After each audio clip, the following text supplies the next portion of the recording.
Hi welcome back to Vivin spicy kitchen. ಇವತ್ತು ಉತ್ತರ ಕರ್ನಾಟಕ ಸ್ಟೈಲ್ನಲ್ಲಿ ಸ್ಪೈಸಿಯಾಗಿ ಈರುಳ್ಳಿ ಚಟ್ನಿನ ಹೇಗೆ ಮಾಡೋದಂತ ಹೇಳ್ಕೊಡ್ತಾ ಇದ್ದೀನಿ. ಅದಕ್ಕೆ ಬೇಕಾದಂಥ ಇಂಗ್ರೀಡಿಯೆಂಟ್ಸು ಈರುಳ್ಳಿ, ಕೊತ್ತಂಬರಿ ಮತ್ತು ಒಂದು ಟೊಮೆಟೊ, ಸ್ವಲ್ಪ ಬೆಳ್ಳುಳ್ಳಿ, ಇಷ್ಟು ಇಂಗ್ರೀಡಿಯೆಂಟ್ಸ್ನ ತೊಗೊಂಡಿದ್ದೀನಿ. ಈಗ ಈರುಳ್ಳಿನ ಸಣ್ಣದಾಗೆ ಹೆಚ್ಕೊಂಡು ಒಂದು ಪ್ಯಾನಿಗೆ ಈರುಳ್ಳಿನ ಹಾಕ್ಕೊಂಡಿದ್ದೀನಿ.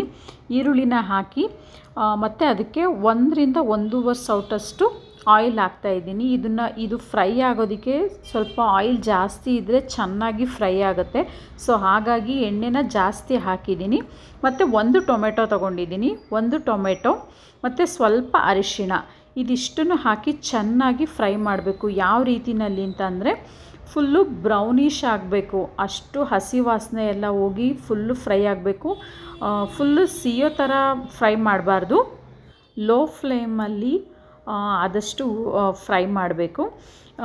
ಅದು ಚೆನ್ನಾಗಿ ಫ್ರೈ ಮಾಡಿದ್ರೆ ಚಟ್ನಿಯ ಫ್ಲೇವರ್ ಆಗಲಿ ಟೇಸ್ಟ್ ಆಗಲಿ ತುಂಬ ಚೆನ್ನಾಗಿರುತ್ತೆ. ಈಗ ಫ್ರೈ ಆದಂಥ ಇಂಗ್ರೀಡಿಯೆಂಟ್ಸ್ನ ಒಂದು ಸಪ್ರೇಟಾದ ಪ್ಲೇಟಲ್ಲಿ ಹಾಕಿಡ್ತಾ ಇದ್ದೀನಿ. ನೆಕ್ಸ್ಟು ಇವಾಗ ಈ ಇಂಗ್ರೀಡಿಯೆಂಟ್ಸ್ಗೆ ಮೆಣಸಿನ್ಕಾಯಿನ ಫ್ರೈ ಮಾಡ್ಕೋಬೇಕು. ಸೊ ಹಾಗಾಗಿ ಈಗ ಮತ್ತೆ ಮೆಣಸಿನ್ಕಾಯಿನ ಫ್ರೈ ಮಾಡ್ಕೊಳ್ಳೋಣ. ಈ ರೆಸಿಪಿಗೆ ಮೊದಲೇ ಹೇಳಿದ ಹಾಗೆ ಸ್ಪೈಸಿ ಅಂತ ಹೇಳಿದೆ ಅಲ್ವಾ. ಸೊ ಹಾಗಾಗಿ ಸ್ವಲ್ಪ ಖಾರವಾಗಿದ್ದರೆ ಚೆನ್ನಾಗಿರುತ್ತೆ ಈ ಚಟ್ನಿ. ಹಾಗಾಗಿ ನಾನು ಸ್ವಲ್ಪ ಮೆಣಸಿನ್ಕಾಯಿನ ಖಾರ ಜಾಸ್ತಿ ಬೇಕಂತ ಜಾಸ್ತಿ ಮೆಣಸಿನ್ಕಾಯಿ ಹಾಕ್ತಾಯಿದ್ದೀನಿ. ಬಟ್ ನಿಮಗೆ ಯಾವ ರೀತಿ ಸಪ್ಪೆ ಇದ್ದರೆ ನಿಮ್ಗೆ ಇಷ್ಟ ಅಂತಂದರೆ ನಿಮ್ಗೆ ಎಷ್ಟು ಮೆಣಸಿನ್ಕಾಯಿ ಅವಶ್ಯಕತೆ ಇರುತ್ತೆ ಸೊ ಅಷ್ಟನ್ನು ನೀವು ಅದಕ್ಕೆ ಆ್ಯಡ್ ಮಾಡ್ಬೋದು. ಮೆಣಸಿನ್ಕಾಯಿನ ಚೆನ್ನಾಗಿ ಫ್ರೈ ಮಾಡಿ ನಂತರ ಇದನ್ನು ಮಿಕ್ಸಿ ಮಾಡ್ಕೋಬೇಕು.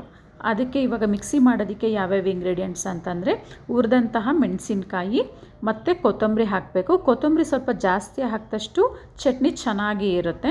ಮತ್ತು ಬೆಳ್ಳುಳ್ಳಿ ಒಂದು 8 ರಿಂದ 10 ಹೆಸಳು ಬೆಳ್ಳುಳ್ಳಿ ಹಾಕ್ತಾಯಿದ್ದೀನಿ. ಬೆಳ್ಳುಳ್ಳಿ ಹಾಕಿದ್ಮೇಲೆ ಒಂದು 3/4 ಸ್ಪೂನಷ್ಟು ಉಪ್ಪು ಹಾಕ್ತಾಯಿದ್ದೀನಿ.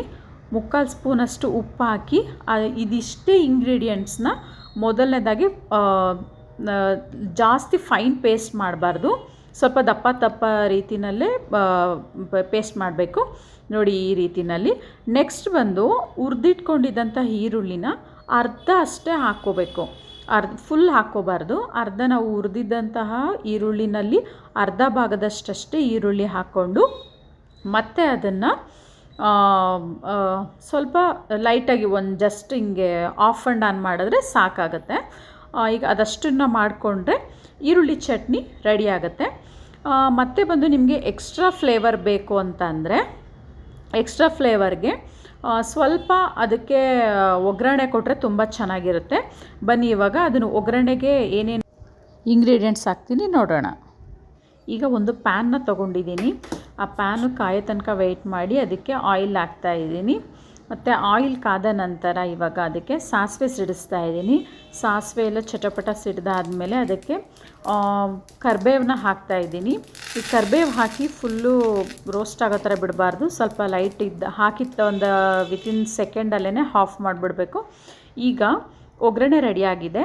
ಈಗ ಮಿಕ್ಸಿಲಿದ್ದಂಥ ಜಾರಲ್ಲಿದ್ದಂತಹ ಪೇಸ್ಟ್ ಮಾಡ್ಕೊಂಡಿದ್ದಂಥ ಇಂಗ್ರೀಡಿಯೆಂಟ್ಸ್ನ ಬೌಲಿಗೆ ಹಾಕ್ಕೊಂಡು ಒಗ್ಗರಣೆ ತಣ್ಣಗೆ ಆದಮೇಲೆ ಅದನ್ನು ಚಟ್ನಿಗೆ ಆ್ಯಡ್ ಮಾಡಬೇಕು. ಚಟ್ನಿಗೆ ಮಾಡಾದಮೇಲೆ ಚಟ್ನಿ ರೆಡಿ ಇದೆ. ಈಗ ಒಗ್ಗರಣೆ ಹಾಕಿದ್ಮೇಲೆ ಅದರ ಟೇಸ್ಟು ಇನ್ನೂ ಹೆಚ್ಚಿಸುತ್ತೆ. ಸೊ ಹಾಗಾಗಿ ಒಗ್ಗರಣೆ ಹಾಕಿದ್ರೆ ಚೆನ್ನಾಗಿರುತ್ತೆ. ಈಗ ಅದಕ್ಕೆ ಕಾಂಬಿನೇಷನ್ ಆಗಿ ನಾನು ಚಪಾತಿ ಮಾಡ್ತಾಯಿದ್ದೀನಿ. ಚಪಾತಿಗಿಂತ ಜೋಳದ ರೊಟ್ಟಿ ಅಥವಾ ಅಕ್ಕಿ ರೊಟ್ಟಿ ಜೊತೆ ತುಂಬ ಕಾಂಬಿನೇಷನ್ ಚೆನ್ನಾಗಿರುತ್ತೆ. ಇವತ್ತು ನಾನು ಚಪಾತಿ ಮಾಡ್ತಾಯಿದ್ದೀನಿ. ಚಪಾತಿಗೂ ಸಹ ತುಂಬ ಚೆನ್ನಾಗಿರುತ್ತೆ ಕಾಂಬಿನೇಷನ್ನು. ಈ ಚಟ್ನಿಗೆ ತುಪ್ಪ ಮಿಕ್ಸ್ ಮಾಡಿಕೊಂಡು ಚಪಾತಿಗೆ ರೋಲ್ ಮಾಡ್ಕೊಂಡು ತಿಂದರೆ ಇನ್ನೂ ಫ್ಲೇವರ್ ತುಂಬ ಚೆನ್ನಾಗಿರುತ್ತೆ. ಮಕ್ಕಳಿಗೂ ಸಹ ತುಂಬ ಇಷ್ಟ ಆಗುತ್ತೆ. ಸೊ ಹಾಗಾಗಿ ತುಪ್ಪನ ಆ್ಯಡ್ ಮಾಡಿದ್ರೆ ಚಟ್ನಿಗೆ ಇನ್ನೂ ಎಕ್ಸ್ಟ್ರಾ ಫ್ಲೇವರ್ ಟೇಸ್ಟ್ ಬರುತ್ತೆ. ಈ ರೆಸಿಪಿ ನಿಮಗೆ ಇಷ್ಟ ಆಗಿದ್ದಲ್ಲಿ ಲೈಕ್ ಮಾಡಿ, ಶೇರ್ ಮಾಡಿ, ಸಬ್ಸ್ಕ್ರೈಬ್ ಮಾಡಿ. Thank you for watching.